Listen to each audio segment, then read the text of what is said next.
In this video, I want to go through the timeline of Roshar in kind of chronological order. And the reason that I wanted to do this is because there's like a note in Wind and Truth where Jasnah says something like, the timeline of Roshar itches at her, where she really wants to go through the primary sources and like understand what it means. And honestly, like I had the same itch almost. And so I wanted to go through what I understand about the different eras of Rosharan history and try to make sense of it. But before we actually get into it, this should be clear already, but this video will include spoilers for all of the Stormlight Archive up until the end of Wind and Truth. And so with that, let's get into it. And the big takeaway for me as I kind of walk through these various, what I'm going to term as eras in Rosharan history, was that there is a lot here that we still don't know. And specifically the parts that there's still a little bit of like cloud around in my mind are not so much like the influence of the shards and what Odium or Honor or Cultivation were doing, but actually like the stuff that they were not doing, the stuff that maybe they didn't fully understand was taking place on Roshar during the last, frankly, like 10,000 years.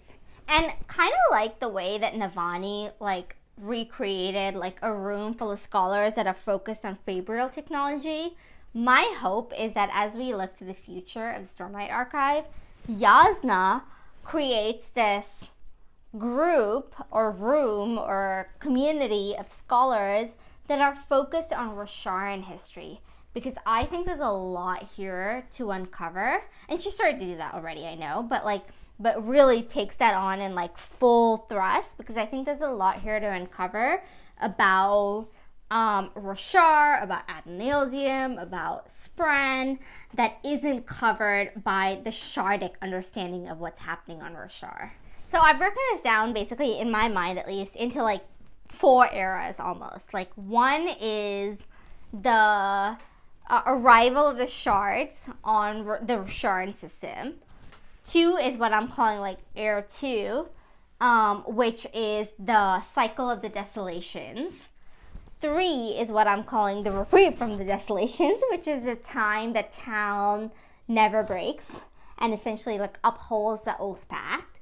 And then 4 is kind of like the start of the Desolations, which we see at the end of the Way of Kings. And I fully recognize that like prior to what I'm calling the Era 1, which is arrival of the shards in the Rosharan system, there was a whole Era 0, which is when Adonalsium reigned over the Rosharan system, and where he created creation, basically. He created the Spren of Roshar, he created what appears to be the Singers, maybe he created original humans, whether they are the humans that we see on Roshar today or whether there's something different, I don't know. But that is like Era 0, but I feel like we still know so little about that I can't speak to that, and I hope we see more of that in Stormlight, like the second kind of series. Okay, so at some point in like what I'm calling Era 0 is that Roshar was created, the Spren of Roshar were created, the Singers were created, whatever is happening in the Rosharan system was created by Adonalsium. And then around this time, roughly like slightly before 10,000 years ago, Wit, aka Hoyt, aka Siphandrius, was born. But 10,000 years ago, and this is where we get to, in my mind, like the start of Era 1, which is the arrival of the shards in Roshar, there was a shattering of Adonalsium 10,000 years ago. And 10,000 years ago was when Honor and Cultivation, who were 2 of the shards that were formed at the shattering of Adonalsium, came and found Roshar and settled and decided to settle on Roshar. They have a few thousand years where they sing with the singers of Roshar. But during that time, Race, aka Odium, is active. Outside of Roshar, he kills 3 shards by my count and their vessels. Those are Ambition, held by Ulida, and then it appears to me from reading kind of like Honor's recollection of it, is that he manipulates devotion and dominion held by Aona and Sky respectively, into conflict, and then somehow kills them as well. And so about 8,000 years ago, what I'm in my mind is like 8,000 BCE, which is like before current events, Race or Odium arrives to Shin, which is one of the planets in the Rosharan system, but not Roshar. And I can't tell exactly in the recollections, but by the time that Race/Odium arrives to Shin, Wit is either there or arrives at some point then, where he informs the humans that are on Shin about Odium, and potentially, from Wind and Truth, leads them to contact Odium in the first place. And once Race or Odium arrives in the Rosharan system to Shin, Honor and Cultivation are aware of his presence, and Honor in particular decides that he feels like a compulsion basically to fight Odium. And so while on Shin, Honor basically enables the conflict that takes place between the humans that are allied with Odium versus the humans that are allied with Honor over the fate of Shin. So basically it appears for like roughly 900 years, between 8,000 years ago to 7,100 years ago, there's conflict in Shin between essentially like a proxy war between the humans that are allied with Odium and the humans that are allied with Honor. And those humans are granted surges, but it backfires because Shin is fundamentally destroyed. And 7,100 years ago, so I'm calling this 7100 BCE, people, and Odium by the way, but human beings come to Roshar from Shin after destroying that world because of this conflict. And Dalinar sees a piece of that while he's in the spiritual realm in Wind and Truth, and he sees Wit also arrive with these kind of desolate humans fleeing the world that they destroyed into Roshar. And shortly after that is when Singers on Roshar and the humans that have arrived to Roshar start fighting. I mean, honestly, like it appears from this flashbacks in the spiritual realm, like within 50 years, basically, is when they start fighting over territory and about resources. And it is what it is. Like, I don't want to draw any parallels between our real world and critical minerals right now. But that's over the course of kind of that time period is when we see basically what can be termed as the first desolation. Basically, when war breaks out between humans and Singers, backed by Honor and Odium, respectively. And I think that's around the time that the Oathpact was formed as well. Roughly 7,050 years ago, so 50 years after the humans were on Roshar, is when Honor and Cultivation make a deal basically with Odium to bind all three of them, I think not just Odium, but all three of them to the Rosharan system. And that's around the time that as this war is starting to break out, the Fused are created and that the Heralds are formed. And this leads into what I am terming in my mind is that like era 2, which is the cycle of desolations for about 2,500 years, which is this like progressive arms race almost between Honor and Odium and this proxy war between the humans and the Singers. And by the way, like this is where it starts to get weird in my mind, because this is where outside of the desolations, outside of this proxy war between Honor and Odium, is where I think there's other things happening that we haven't fully unpacked in the text of the Stormlight Archive. And some of this revolves around Nohadon, which I know I have a separate video for, but it basically in my mind revolves around things that are happening outside of the shards. So during this time of the Desolations, there's a couple of things that happen. One is that potentially, and this is where the timeline is in dispute, is that soon before, about 6,000 years ago, so 6,000 BCE, is where potentially the Stormfather was created according to the Sibling. The Stormfather remembers. This is a little bit, the timeline is in dispute, as I said, which is what caused me to make this video in the first place. But the Stormfather remembers, this is what the Sibling says about 6,000 years ago, is when the Stormfather is created, and the Sibling was created before that. But then the Stormfather remembers people coming to Roshar, which was about 7,000 years ago. But 6,000 to 7,000 years ago is when these kind of spren, or these forces, are created. About 6,000 years ago is when the Sibling was created, according to itself. And as a reminder, the Sibling was created from stone. There's three kind of original spren of Roshar: the wind, the stone, and the night.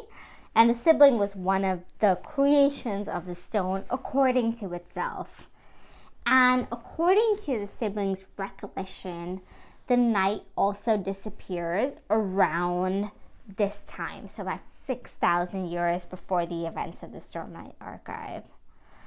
About 1,000 years after that is when, so about 5,000 years ago, is when Nohadon lives. And when potentially around the time that the Night's Radiance were formed. So what this means is that about for 2,000 years there was this cycle of desolations, this proxy war between Honor and Odium. Around that time, the Sibling, the Stormfather maybe were formed, and about 2,000 years after that point is when Nohadon was formed and potentially the Night's Radiance were formed. There's a lot of here that doesn't quite add up, to me at least, which is, who is Nohadon? I mean, apparently he was like some sort of king that lived, but like what gives him this like longevity outside of the fact that he wrote a book? What was his role in founding the Night's Radiance? Did he found them? Did he latch onto them? Were they founded in inspiration? Was he an inspiration for them? I don't know. And I have a whole other video where I talk through what happened with Nohadon, specifically, that I'll link to in the description below. But this is a time period that I would say that I would put in this category of like, separate from Shardic interventions, there's a whole other storyline that I think is taking place that I feel like we haven't fully unpacked. Alright, returning to the Shardic interventions on Roshar, where honestly like things seem to be more clear, is roughly 4,550 years ago is when there's been conflict between proxy forces of Honor and Odium for basically like 2.5 millennia. And things are getting messed up. Honor and Odium basically like briefly clash directly themselves. And that's when the Shattered Planes are formed. That is when Honor realizes that a clash between the shards has devastating consequences. And he realizes while that clash takes place, which is very brief, is that there's something hidden underneath the Shattered Planes that up until this point had been hidden from his sight. And that he doesn't honestly like, I'm surprised, is that he doesn't spend that much time like thinking about it. He's basically like, it's a fourth moon, it has people, it has watchers, and he kind of like just kind of moves on. But it is one of the like, I think like turning points of what we as readers know about the history of Roshar. And that is the time that Ba-Ado-Mishram, who is one of the unmade, who Odium unmakes, basically approaches Honor for a deal. And she says that she can create peace between the humans and the singers. And at the time, 4,000, roughly slightly over 4,000 years ago, Honor accepts. My interpretation of what happens in Wind and Truth is that even though Honor accepts the deal with Ba-Ado-Mishram, he kind of quickly decides not to honor it. And about 4,500 years ago, so 4,500 BCE, Honor asks Odium for what he terms as the contest of champions, which is basically to appoint champions that will avoid the clash between the shards, but would also enable an end to this conflict.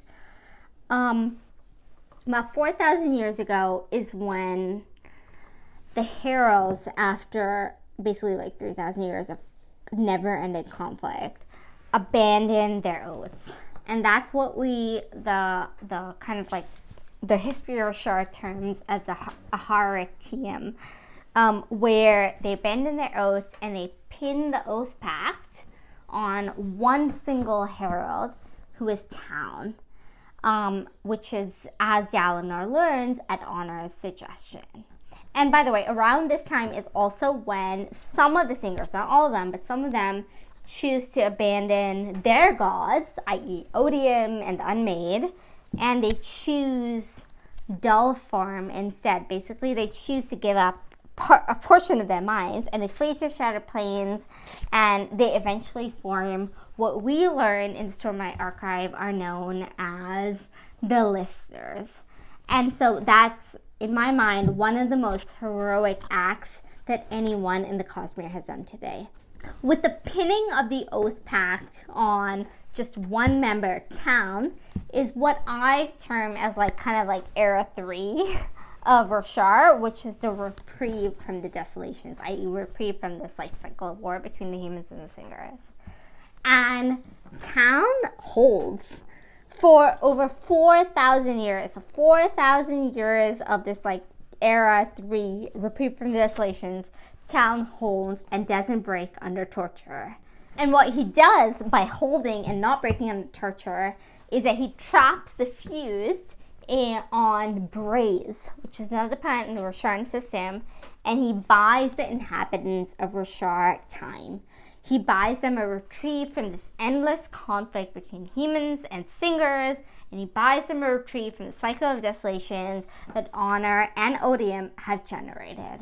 But while the inhabitants of Roshar have a reprieve from the desolations, there's still stuff happening on Roshar. And specifically, I think one of the worst wounds on Roshar, which is the betrayal of Ba-Ado-Mishram and the Recreance, and then correspondingly, and rightly honestly, is Honor's death. So at some point in the last, basically like, I would say 4,000 years, is that Ba-Ado-Mishram, while she thinks she has a deal with Honor, basically, is she finds the Well of Control.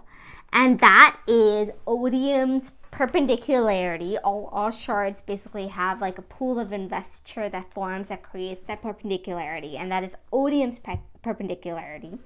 And she takes up some of Odium's power in a way that binds her and connects her to all of the singers on Roshar.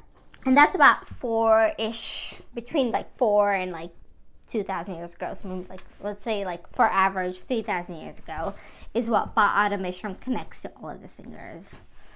About 2,000 years ago, slightly before 2,000 years ago, is when this is one of the like the time periods that I would say is still shrouded in mystery, which is that just before about 2,000 years ago is when the sibling starts to die, basically, or Urithiru starts to die. And Urithiru is the kind of like son of the Night's Radiance, which, as you'll remember, was formed about 4,000 years ago during the time of Nohadon. And so the protections that form kind of the basis of Urithiru start vanishing.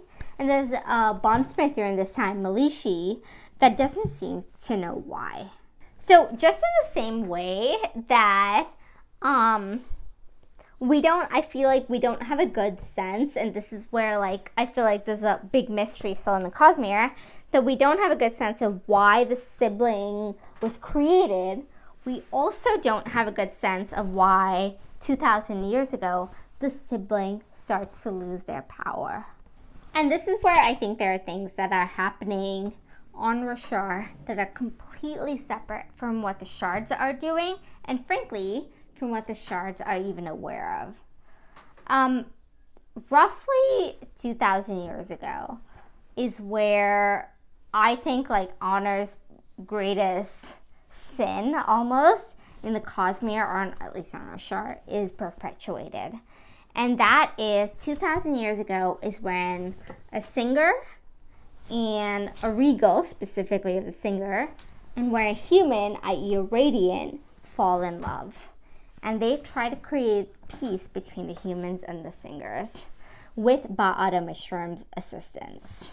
And rather than enabling this, Honor, and frankly, honestly, like Cultivation, form this like gemstone to be able to capture Ba-Ado-Mishram, which Malishi does, turning the singers into Parshmen, undercutting this entire emerging alliance between the humans and the singers, and taking away, basically for all intents and purposes, the soul of the singers and turning them into doll form. And that is what forms the basis, and honestly, I think rightly so, I would do the same thing in this scenario. That is what forms the basis for the Recreance, where human and the Spren abandon their oaths and decide that they are no longer perpetuating this endless cycle of desolation against the singers. Oh, I'm so mad about it. And Honor perpetuates this, and he does so because in his mind he believes that eventually he will pass, and that an unbound set of humans with surges that are really quite powerful would basically recreate what happened in Ashen, where while destroying Ashen, they will also destroy Roshar. And so he shows them like a piece of what he envisions is a future for humans that don't have bound surges. And as a human, I think when God abandons you, when you perceive what is God abandons you and tells you that your unbound surges will destroy the world that you're in, what else can you do but walk away from those surges? And so roughly 2,000 years ago is when the Recreance happens, and only 2,000 years later is when the love between Renarin and Relaine, i.e. a human and a singer, enables the righting, the fixing of this wrong, which is they end up freeing Ba-Ado-Mishram. And as I read it, I was like, why does Honor push the betrayal of Ba-Ado-Mishram and this like breaking of this like truce between the humans and the singers? And it's kind of explained. Like Honor explains that like roughly 2,000 years ago, he thinks it will give him, he does so because he thinks it will give him leverage over Odium. And so he decides that the kind of like the short-term wrong is to abandon Ba-Ado-Mishram, abandon this truce, and in order to gain this leverage over Odium, but by doing so, he breaks his oath to Ba-Ado-Mishram, which essentially leads the power that is Honor to reject Tanavas, leading to Tanavas' death. And so for 2,000 years, the power of Honor, after rejecting Tanavas for breaking its oath to Ba-Ado-Mishram, sits unused, growing self-awareness until eventually, by the time of the events of Wind and Truth, Dalinar finds it, or the Stormfather leads Dalinar to find it. Dalinar takes it up. Dalinar realizes that it has a long way to go about the nature of oaths versus promises, abandons it, and then it combines with Odium into Retribution. Okay, oh my god, that's a lot that happens between the Shattering of Adonalsium to the death of Odium. So that's 8,000 years of history. And that's still 2,000 years ago before we see all of our characters in the Stormlight Archive. And we still have like basically like 2,000 years of history to go that we still know very little about.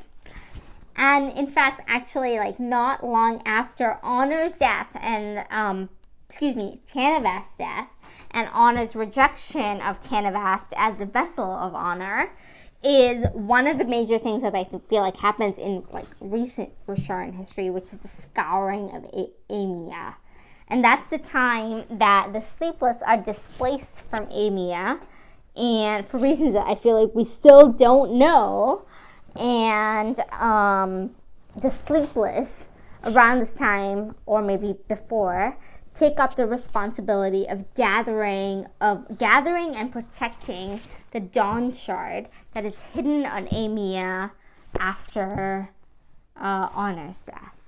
And frankly, Ishar, one of the Heralds who has abandoned his oath all the way back at the end of the Oathpact, is also active in this time period after Tanavast's death.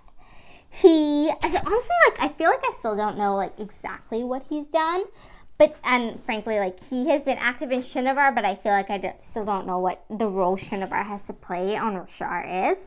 But right before, about 1,000 years ago, so about 1,000 years after Honor's death, or Tanavast's death, and about 1,000 years before the events of Stormlight Archive, is when Ishar, it seems like Ishar did the same thing that Ba-Ado-Mishram did, which is visit Odium's perpendicularity, i.e. the Well of Control hidden in the Shattered Plains, take up some fraction of Odium's power, and connect, in Ishar's case, to the inhabitants of Shinovar.